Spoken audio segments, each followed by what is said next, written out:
morning, good morning, good morning. Oh, child.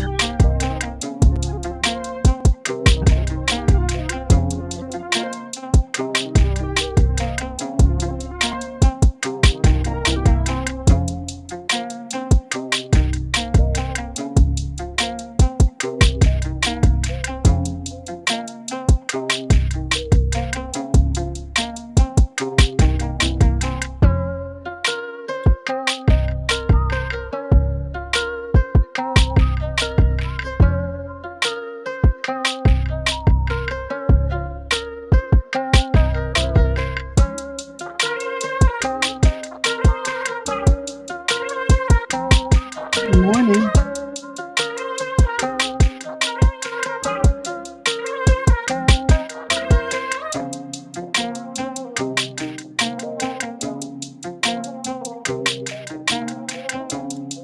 All right, y'all. It is 6:32. We're going to get right into this show. Lots going on. Lots going on. Let's see.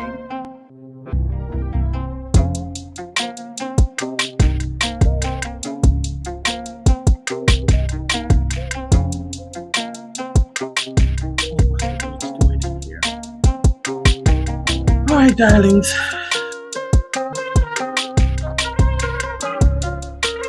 Crazy out here.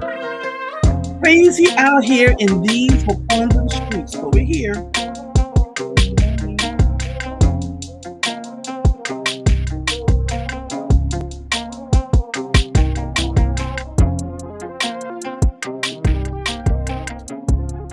Good morning, good morning, good morning, and welcome to Mornings with Martha, where authenticity lives and thrives to create a space of growth, healing, and joy. I am your host, Andrea Lawful Sanders, and each day we will cover the topics that are informative and engaging while learning from each other. Good morning to each and every one of you. It is Wednesday, January 14th, 2026. It is 41 degrees and mostly cloudy outside, and we have a show that is literally going to have it's a sensitive topic, and so I'm putting up the trigger warning. This show may trigger some of you, and I want to make sure that you are ready and available, and can manage yourselves accordingly. If it gets to be too much, then take a break, right? But I have two guests this morning. One of them you're very familiar with. The other one, I'm hoping she feels well enough to log in and have the conversation with me. Let me just go ahead because I think um, I don't know if she went into the wrong space, and I just want to make sure that she might think she's doing what she's supposed to do with me, and I'm not sure if she is there. So let me figure that piece out, and then I'll read my morning motivation. Jesus, what I tell you, if you follow me on social media, then you know, then you are aware. I attended the funeral of a young man yesterday. That just did not sit well with my soul. His mother is a friend of mine. I met her when she came with me to an event, a thing I was hosting in the mountains a couple of years ago. I really knew her before then, but she came and we got to know each other. So when she reached out and said her son was, was in a diabetic coma kind of, and was not doing well, and I asked her how old he was, and he's still in his 30s. I began to pray. Okay. All right. So I try. Where is she? Hmm. Okay. Yeah, she's trying to log in. So I want to make sure that my guests try this. Try that. See if it works. Okay, so my guest is trying to log in so we can have the conversation, but I'm giving you the trigger warning. So he passed away, and I went to the funeral yesterday, and all I saw were our children that are in their 20s and 30s, where so much is going on, and I'm trying to figure out how we navigate this. If she cannot get on via Riverside, I'm going to try something else and see what happens. But we'll get there. And if we have to run a little bit longer, you already know that this is important. So let me do the morning motivation while I wait for her, because this story is hilarious. This was 2020.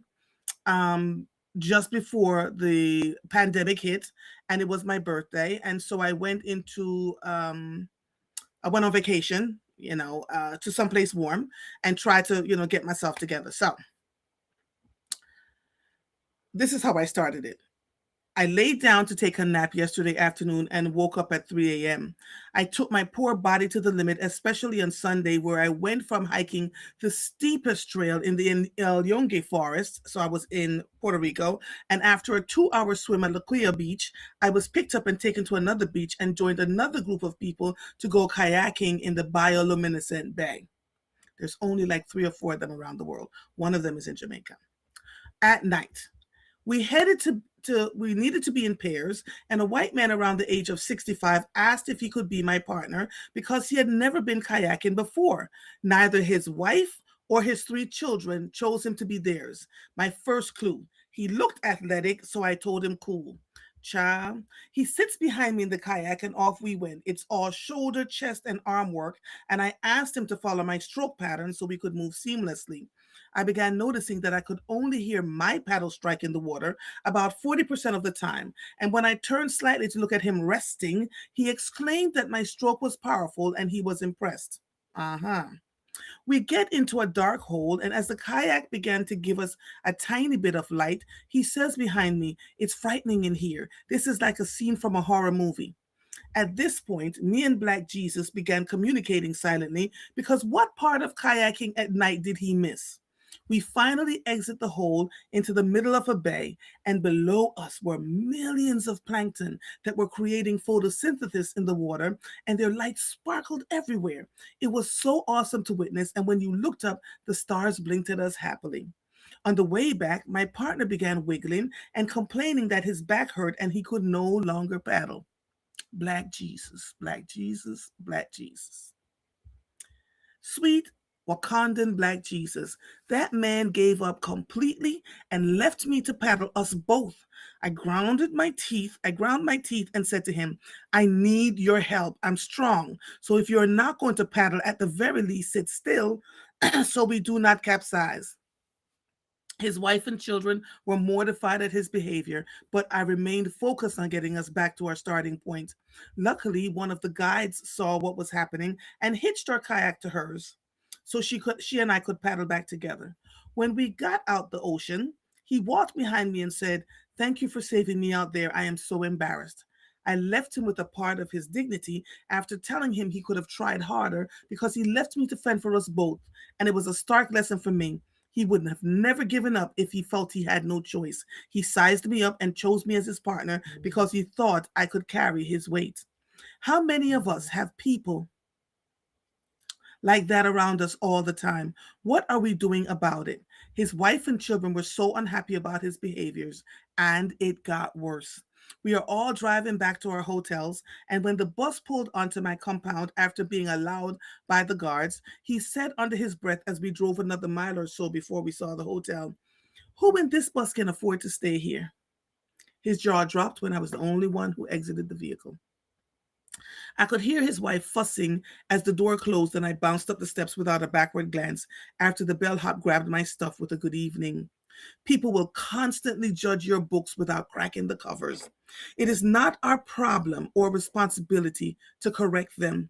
The universe never need our help. I bet you this, though, he will never forget me and the lessons he learned about his assumptions and judgments without my ever having to open my mouth. What I learned on that day, our bodies are machines that are capable of so much more than we tell ourselves. Mine performed with ease once my mind was made up to just do it. Happy Thursday. I'm not going to go into great details around that conversation and how he embarrassed himself and embarrassed his whole family, but it's a juxtaposition of what is going on in our country today. They're just folks who don't think we should and can, and I began to get that lesson myself as I was moving about my life. Right, live simply, Andrea. Live simply. That's my motto. Live simply. Help as many people as you can, but live simply, because there are people who are just upset that we're able to or can and believe that there's spaces we should not be in. And so now you see it now, y'all. Move accordingly. There It you finally go. worked. Just on time. Italia. Good Carla, morning, my sister. how have So you been? I am good. You know why it wasn't coming in your internet? Your internet is not working quite well.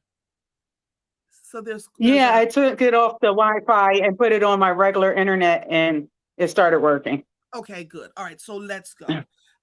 Italia is someone that I have Okay. known for, and I'm giving you all right now so that you can get this trigger warning, because what Italia has to share with all of us is something I want you to pay attention to, but I want you to see the lessons in between. In fact, I've learned so much from you, believe it or not, and I'll tell you why in a little bit. Um, Tell us a little bit about yourself. Who are you? What is it that you do for a living? Well, for my family side, I am a grandmother, lovely two children. I am very blessed. I get to be blessed to have a mother that I adore and get to take care of. So when it comes to life, I am blessed. I am very loved, but I am passionate for my community.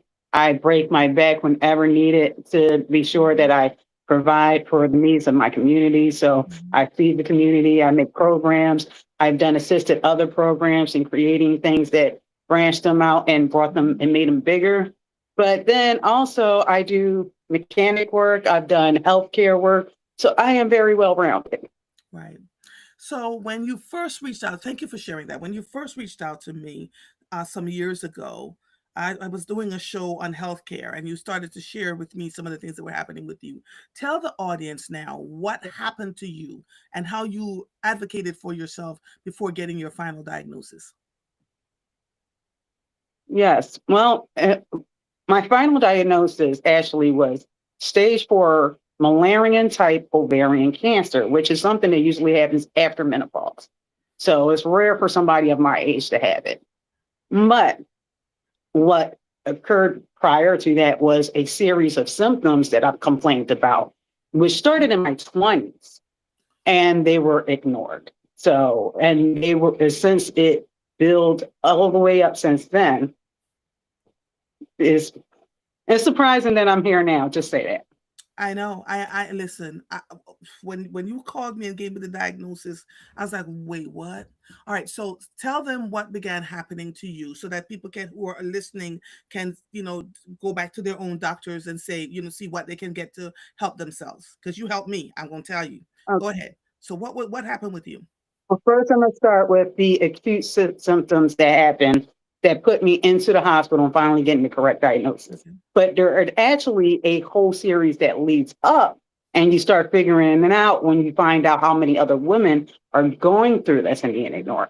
Mhm. So, the series of events that happened last year was I started coming into where my hormones were off balance to a point where I started gaining weight Mhm. uncontrollably, Mhm. and I work out and eat right. So it's unexplainable why would my body shift that way. But Mhm. one shift in my weight was in the abdominal area, which Mhm. made me really self-conscious because I'm trying to understand how my abdominal keeps is distending. Mhm. But I'm working out, I'm eating right, I'm doing what I'm supposed to. Mhm. So then comes other symptoms, a lack of breath. You So I couldn't started breathe. having problems breathing. Mhm. Yes. Now, in my 30s, I have complained about heart problems, which got ignored. In my 20s, I complained about upper right quadrant pain in the liver in my 20s and stated exactly that. That's where it is. So there's no confusion of where it was. Okay. So now the liver has a nice way of controlling your estrogen. And when there's overabundance of estrogen, Mhm. what happens is your liver starts to try to control the production and things negative in your body by storing it in cysts.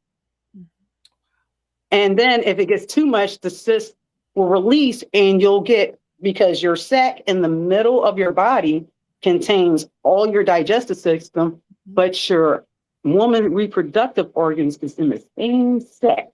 and fluid is surrounding it. And the liver provides that fluid. So now it's shoving cells into this fluid. Mhm. And now it's making my stomach distended. When you say your So the stomach was cancer cells that distended, was hold on one second. When you say your stomach was like a distended, bare belly, you had a bare like a belly bare belly, like hard. It and it started was hard. going hard. Hmm. Mhm. And then with the lack of breath, I can't even now. I can bike around. I can bike through 3 states in one day. I've done it. I can't even take a walk down the block now being without short of breath. Mhm. So what I did was go to my gynecologist Mhm. first. It's like, look, I know these symptoms are all correlated. Mhm. You can't tell me they're not because I've been going through this for years. She discounted it. She said, I can't say anything about the heart. I don't have nothing to do with the heart, but your hormones control the heart. How are you going to tell me that? So what I get tired of is dealing with doctors where I feel like I'm the smartest one in the room. But she declined on checking up on my heart. She declined on checking up on the loss of breath. She also declined for years on finding out what was wrong with my liver. Mm. So this She was your said that was OBG. not This was her. your her OBGY. So that was not that's her my thing. OBGYN. So did she give No, my you? primary care doctor I went to, she didn't help because afterward I went to my physician. I was like, okay, my GYN is not listening to me. Can you please at least entertain me by giving me an x-ray? That's the minimum invasive procedure, fastest procedure. Let me know why I'm not breathing right. Can you at least let me know? And this Mhm. was the following week after I complained to my OBGYN. Mhm. So I get the x-ray done. We got your result. Really? This was Friday. Okay. I mean, was it It was Thursday. Okay. So she was like, I want to talk to you on Monday about it. So I'm still leaving with this loss of breath. I go to work. Now, I was working in Savannah, Georgia, and they knew this. They knew I come up all the way from Savannah, Georgia. Before it was Tennessee, I travel. I Mhm. had to go all the way to Savannah, Georgia. And I was driving with that condition that they let me leave. They had the results and they let me leave the hospital. So I'm Mhm. at work the next day and I almost collapsed in the airplane. And my lead told me, no, you're not working today. You're going to take care of that. Mhm. Okay. And I do commend this, my job through this. Yeah, I'll tell you later. Oh my God, they were so awesome with this. Mhm. But I go to a hospital in Savannah and they do an x-ray and they say you have 25% lung capacity of your right lung. So You the have doctor in fluid that pushed Pennsylvania, so through. hold on, stop for a second. The doctor in Pennsylvania Yeah, said keep he on going. got your test results, but we'll give it to you. I'll tell you on Monday. That's what you got. Thank you. If you That's had what I not, got. so if you had not gotten sick in Georgia, where you were No, working, I was already sick going in there. And yeah, if I didn't collapse and was forced to go to, because I would still work under my condition. okay. Yes. So all right. So we there were a Yes, it's series of already. yeah. So there was a series of things because I only have an hour. So I just want to make sure we get to the place where we talk about how did they finally diagnose you because you had gone to doctor after doctor after doctor after doctor. Oh, after they almost killed my kidneys. Because the first person who came to see me was infectious disease. And they kept on shoving me with all types of antibiotics to the point I'm like, well, you're running a series of tests. I've been here for almost a week and nothing's working. Nothing's helping. Can you tell me what you're providing me this medication for? Because they were starting to give me vancomycin. I told you I was a nurse before. Like I had a patient with a thick line that had to give vancomycin 3 times a day. I know what it does to your body. It will shut your kidneys down instantly. It's really horrible. But she kept on insisting. And if you see how they write the paperwork about refusing medications and making us seem like, oh, we're just insubordinate when they can't even explain to us why are they giving us this Yeah, medicine. So I they refuse. called us You will non not be giving me another one. yeah, they called us non-compliant. But Nope. we're gonna get there. So again, tell me That's a fine. how did they end up diagnosing you? So one woman from oncology, a Black woman, okay? Mm-hmm. My first Black woman doctor Mm-hmm. came and said, and heard about my symptoms and instantly came to my unit. And she said, I know what she has. So I've given her all that. She has stage 4 malaria cancer. Test her for it. She has every symptom that lines up with it. Mm-hmm. So you And had they were telling her, well, that's not all right. So you had the distended stomach. You were gaining weight. What else? What were the other symptoms for you? the crushed lung because you end up getting fluid in the sac with your lung too. Also, it was pushing up into your lungs. And pushing my lung to the point where I had, yeah, I Okay. still have less of a capacity in my lung right now. And I have to do daily exercises to keep it blown out. Yeah, right. Okay. So the loss of oxygen, the loss of capacity in your lung. What other symptoms did you have? Because I'm trying to help people here. Okay. Now, is the pain in the liver was the dead giveaway, and that happened in my 20s. That means it went from my ovary into the liver area. And it feels like what they describe of the pains of cirrhosis of the liver. Mm-hmm. Okay. It's a burning sensation. And where were you? Sometimes And it makes you feel with fluid. where were you feeling that pain in your body? From here, in your liver is like right here under your diaphragm, and Mm-hmm. there's 2 hemispheres. I'm feeling it in like more of the right hemisphere, Mm-hmm. but right here before it gets to the gallbladder area, that's where Mm-hmm. I was feeling my pain for years, and it So was stop always for a second. causing me complications. Stop for a second, Natalia, because I want people. You're speaking more like in a medical terms. Where was the? It was in the Yeah, front of your stomach or the side of your body. where your ribs are at, Yes. right there under your breast, Yes. the rib area on your right Yes. side, Yes. going towards like the middle part, all Okay. that will burn. And so you were experiencing that. Okay. So the doctor comes in and says she knows what you have. Right. You were diagnosed. What has Yes. been the process since then? Since then, I had to go on chemotherapy. Okay. And my first type of chemotherapy I was allergic to almost went through anaphylactic shock. Okay. Okay.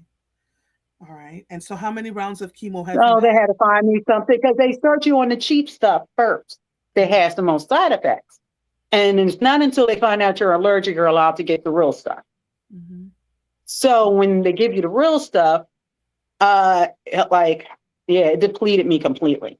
But I had to keep on eating and stuff like that. I had to use something to supplement to make sure I eat because that's the main thing. If you don't want to eat, you won't heal. You have to be active. You Right. have to make sure you make Right. yourself active because Okay. you don't want to be active. It Yeah. really drains you. But Okay. I end up coming across a study of something called EBC 46. And Mm-hmm. EBC 46 is only approved in melanoma currently. But the Wow. melanomas they tested it on in 48 hours, killed the melanoma in 48 hours. And what it does is triggers your immune system to target cells that do not grow its DNA right. So if its DNA is funky, it makes your immune system attack it. Mm-hmm. Jesus. So I decided, well, maybe I'll start paying for this, this supplement, even though it's not for my cancer. Let Okay. me see if it works. And my tumor started shrinking. This is They without. weren't able to get a So wait. So wait. biopsy So before. wait. So wait. Just so This I'm is clear. no chemo. This is what's keeping me alive right now. Did the I doctors? stopped my chemo. Okay. So I just want to be clear because I want people to understand you. Yeah. Did the doctors recommend you take this thing, or did you do your own research? No, Stop I the chemo researched and it. get taken it. I researched it because I was trying to find different studies about how these things were used and how they target cancer cells. And this one seemed like I would rather my immune system do the job than a chemical do the job. What is it costing Because you? the other ones, the chemical do. Right. That cost me $500 a month just for that. Jesus Christ. So But my tumor shrunk. okay. And Okay. not only did my tumor shrink, I couldn't afford it for a month. Well, over a month, almost 2 months. My decline happened instantly.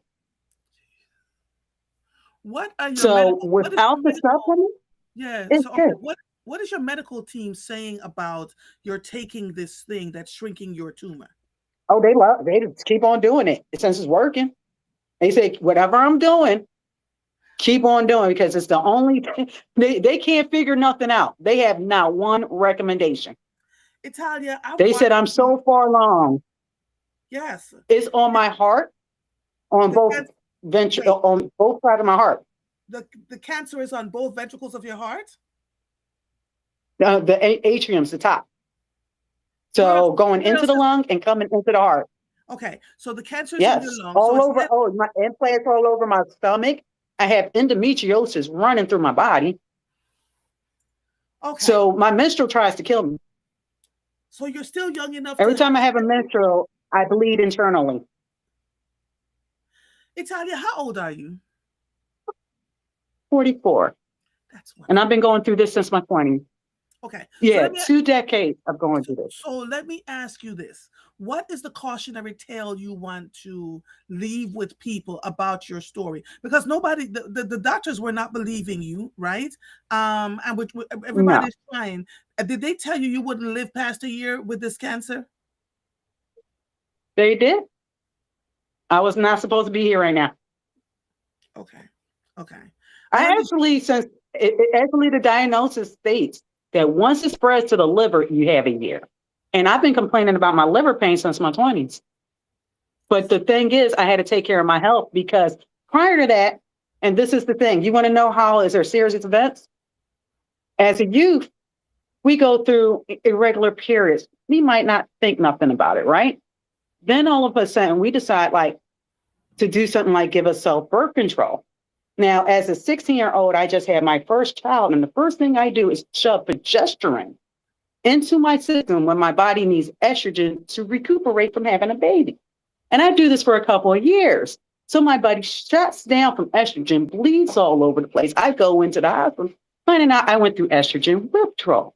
So we put things in our body, and there's a lot of lawsuits on Depo, but that actually are destroying our natural functions and causing these cancers.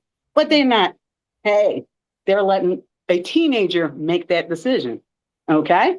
So then I had cysts erupt in my ovaries before the age of 21, where it sends me to the hospital.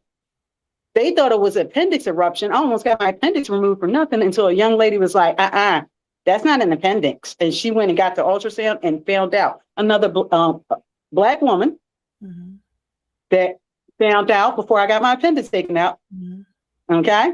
Mm-hmm. So then I go through autoimmune responses, Mm-hmm. a series of them that I can't explain and they can't explain. So they thought I had lupus, can't test positive for it. They thought I had MS.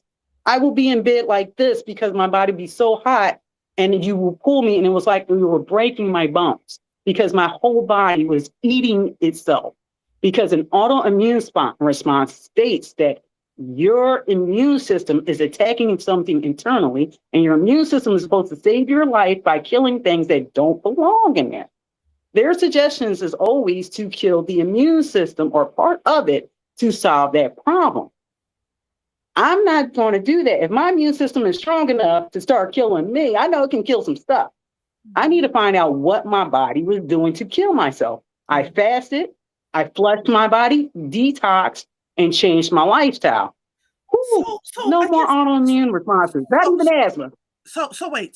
wait, because this what I'm hearing from you, and if I'm hearing you correctly, is that the healthcare system failed you, and you had to figure out your own responses for yourself. So I have to bring somebody else into the chat right now, but I need you to tell me in a minute or less, please. What is the cautionary tale for people? What should they do when they're starting to feel different things going on with their bodies and they feel ignored Don't by the accept healthcare the system? answer that don't feel like is your answer. If it don't feel right, if you know you, don't listen to one of those doctors. You'll find out you're the smartest person in the room when it comes to yourself. Mm-hmm. Mm-hmm.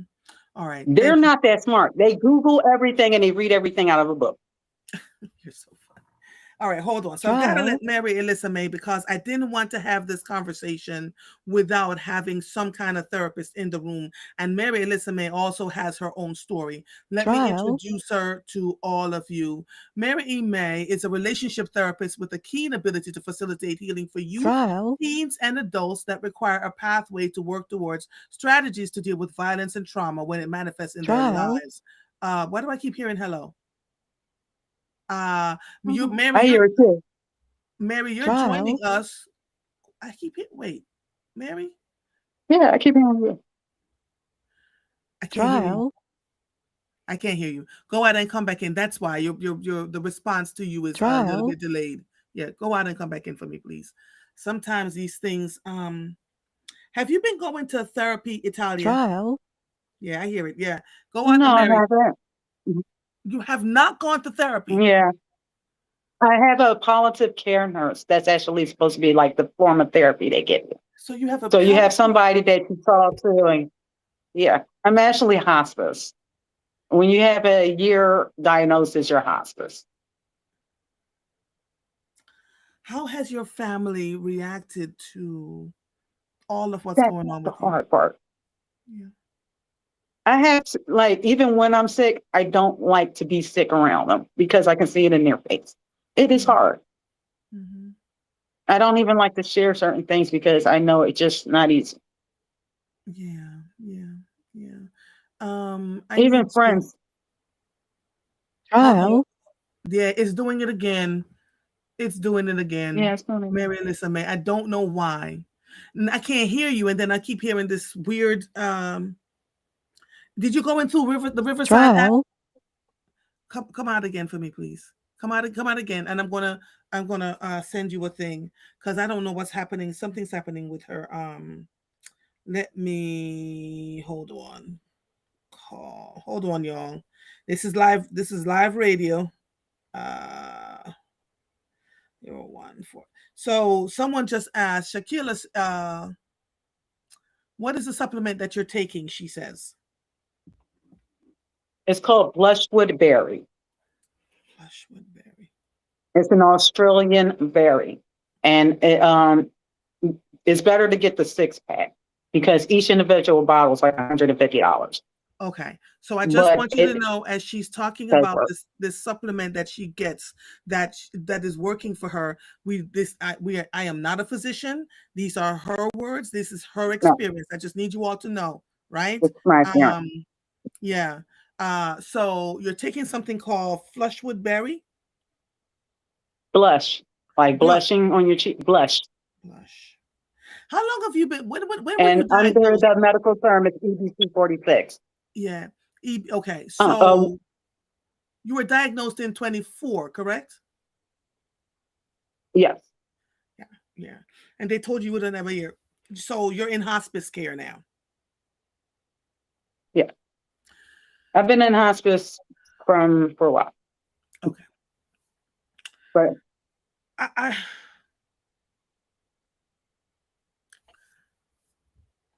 the reason why I asked you to come on this morning, because I knew when you came on and started to talk that people would think you were all over the place, but they don't realize that you've been going through this for a long. I've been talking with you for years about this, and no one was taking you seriously.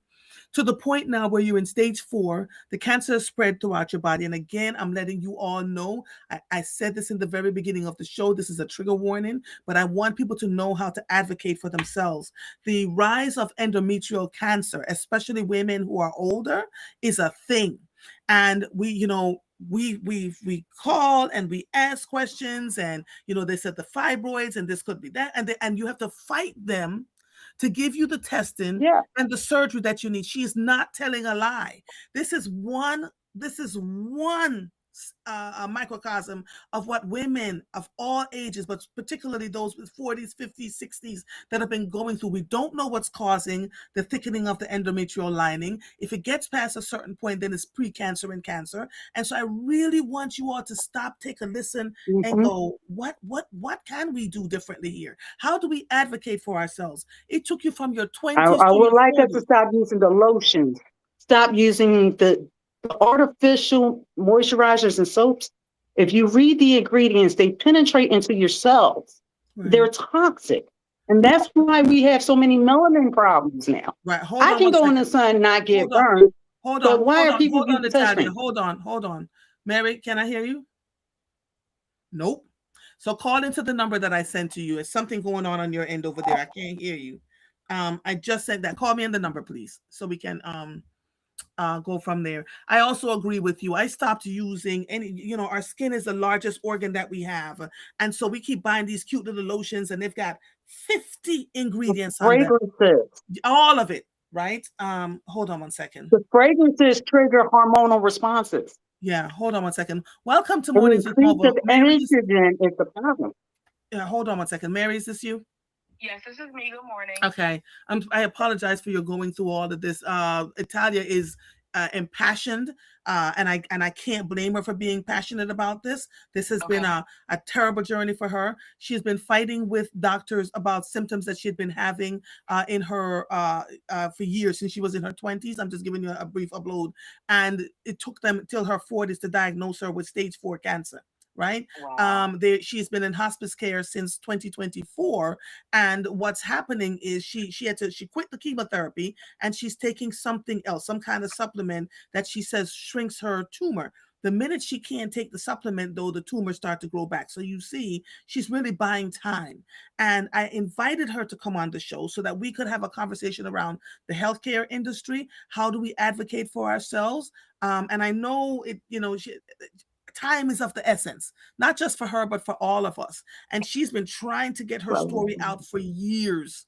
For years, right? So I want you to talk to us a little bit from your lens. What do we do when we're given a diagnosis, a cancer diagnosis, and how do we navigate through that? And I think you have your own personal story. I do also have my own personal story. But to start with how we navigate with the diagnosis is we have to, one, not look at it as a death sentence, and then understand the symptoms, because generally when we hear certain diagnoses, we automatically think that everything is over without doing the research to see like what is an alternative, or how can I change this trajectory of what I understand said diagnosis to be versus how it's actually impacted my body. And a doctor is not going to necessarily have that type of conversation with you because they're just not, it's not their method of practice. Okay. So what was your story? So my story, actually, my mom had breast cancer. And so me watching her go through what she went through made me hyper vigilant on checking my breasts on a regular. And when I did, I had breast reduction surgery to decrease my migraines because I would get hospitalized for migraines for like 3 days at a time because of the pressure that my breast was pulling on my spine. So I did a breast reduction, which also put me in a hypervigilance of checking my breast on a regular to just make sure it was, nothing going on. And when I discovered lumps, I went through all of the typical medical appointments, and they were talking about that the cancer was growing.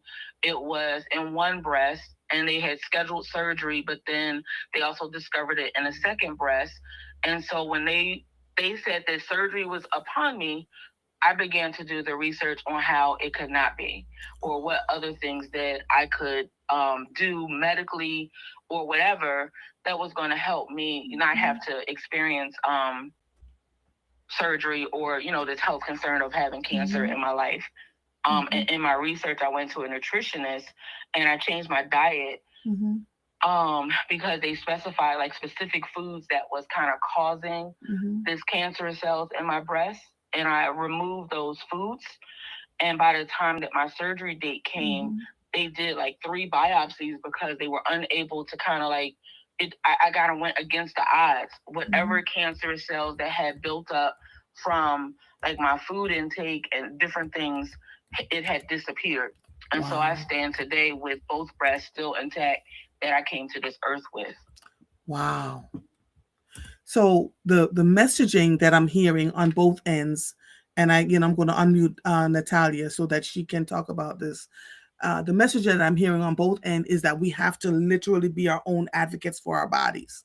Absolutely. Yeah, yeah, And yeah. not get stuck on And I love how, telling us and what, because they're going based off of research. They're going based off of, if you told them your family history, which I usually try, especially at this juncture in life, I try to limit what they know about my family history before they begin to explore what is going on with me, because that kind of informs them. Yes, they need that information, but I want them to just tell me at clean slate, what do you see that's going on in my body? Right, right.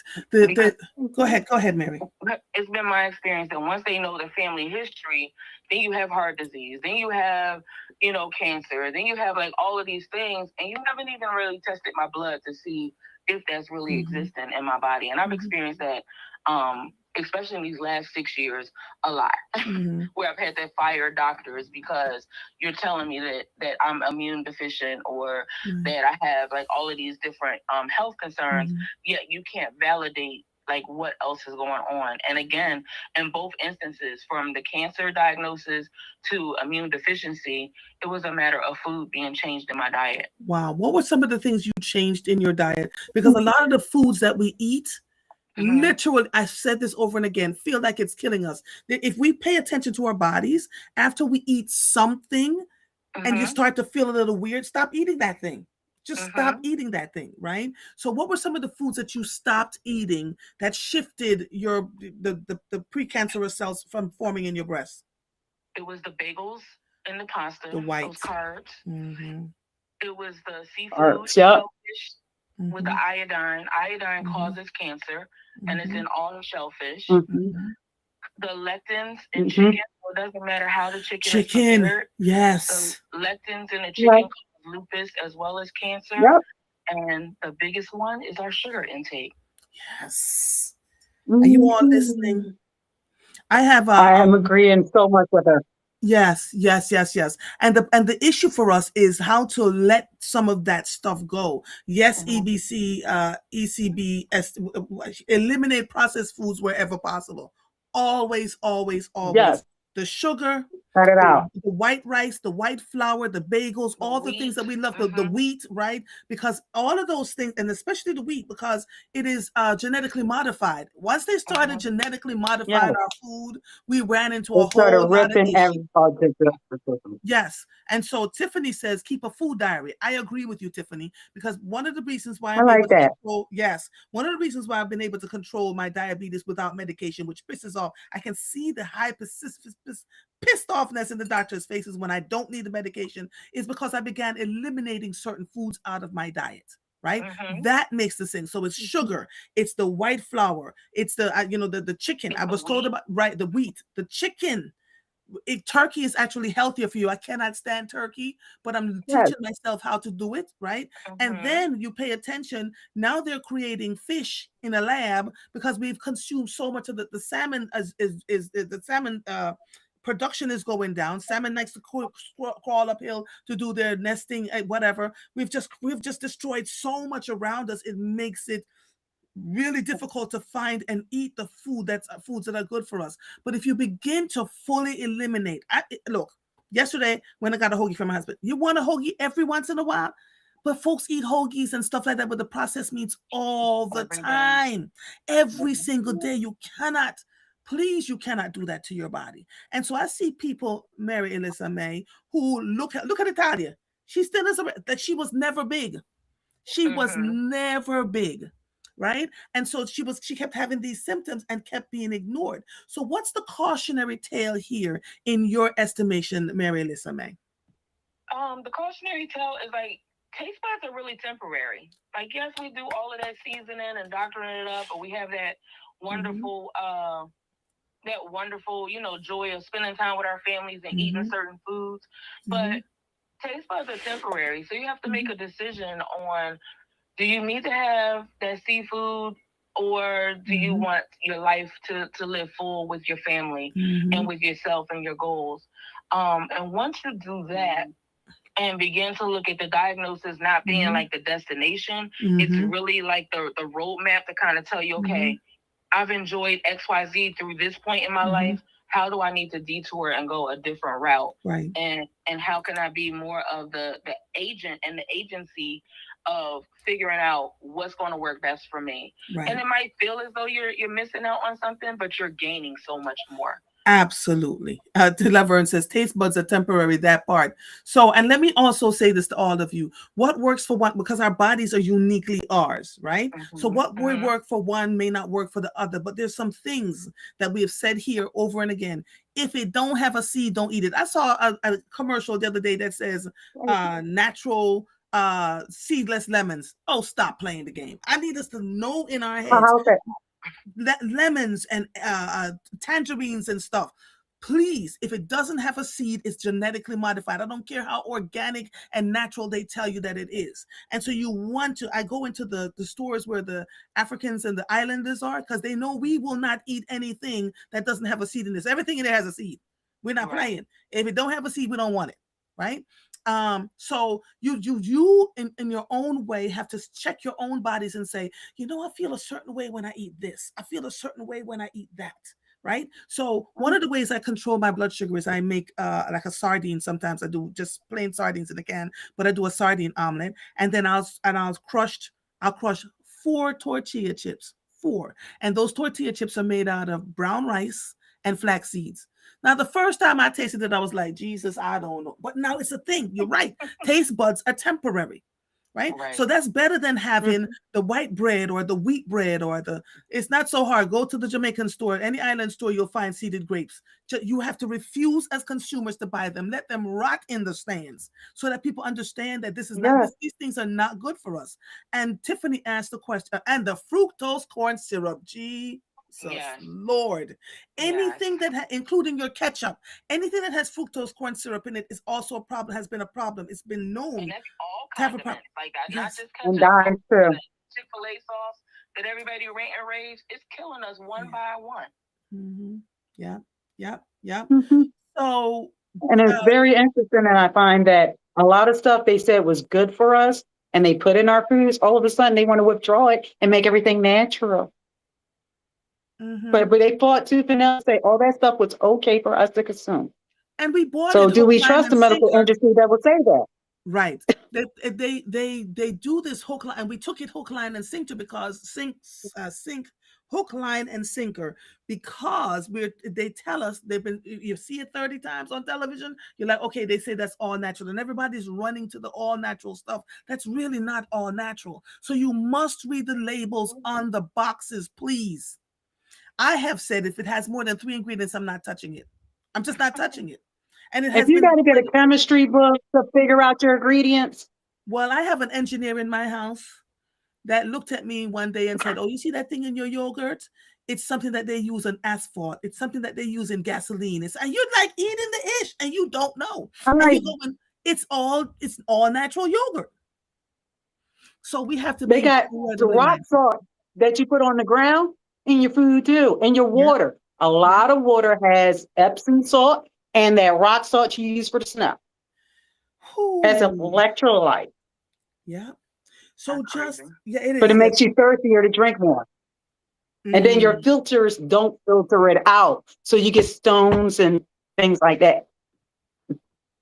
And so I want I want Italia to be a cautionary tale for so many of us who go to the doctor, we don't feel well, and they say things like, "Oh, you're fine. Your test results are fine." So many times your test results are Hmm. like 1 point away from being deadly, but they don't tell you that. Right. And so you Correct. go home feeling Now, okay. You're like, all right, my doctor says I'm okay, so I'm okay.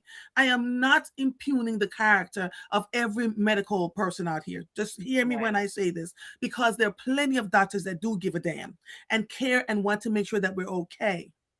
So please, Can I add another thing to that, yes. Andrea?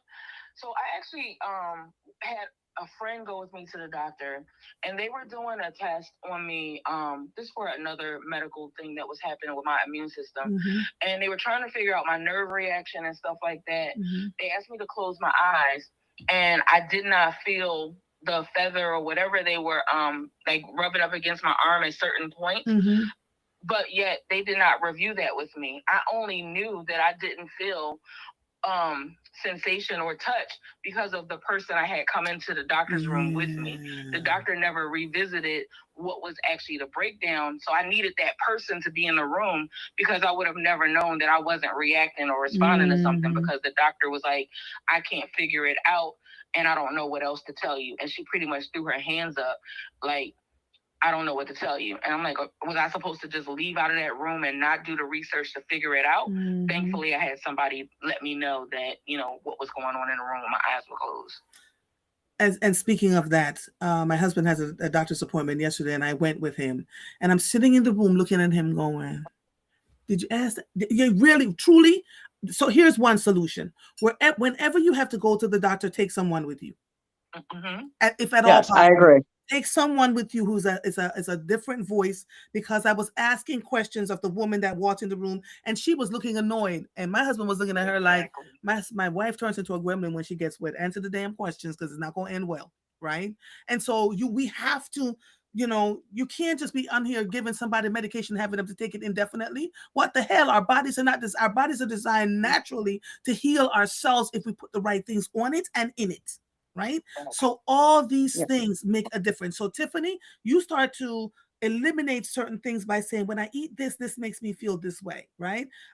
Stuff like that. To keep a food diary. What are the things you're putting in your mouth every single day? We're looking for the solutions, because the way the healthcare industry is going right now, where you literally have to advocate for yourselves, you do not want to be in a space like Italia is in after she advocated, where she's now in hospice care. Right? This and the fact that she was even able and willing to want to come on here and have the conversation with us is a thing that I will never forget. Italia will never forget. Thank you so much for being a part of this dialogue. How can we support you now, if in any way? Well, soon because I'm going to be doing my aviation program soon, and I'm trying to come back to Philly and bring some stuff. So I'll keep you guys informed. I just need support in making sure that these programs that I'm trying to implement can help our students. I want to get back to high schools again and give them something to look forward to, because this field is great, and I think I can give a lot with this field. Yeah. Natalia, that's my main thing. Italia, okay, so Italia, let me say this. We wish you every bit, because according to them, you should have been dead more than a year ago. Right? So we wish you every bit of warmth and love and positivity that we can completely put together to throw in the universe for you, and to say thank you so much for joining us, and we'll figure out ways to support you with your aviation program. Okay? Thanks. All right. Love you, darling. Bye-bye.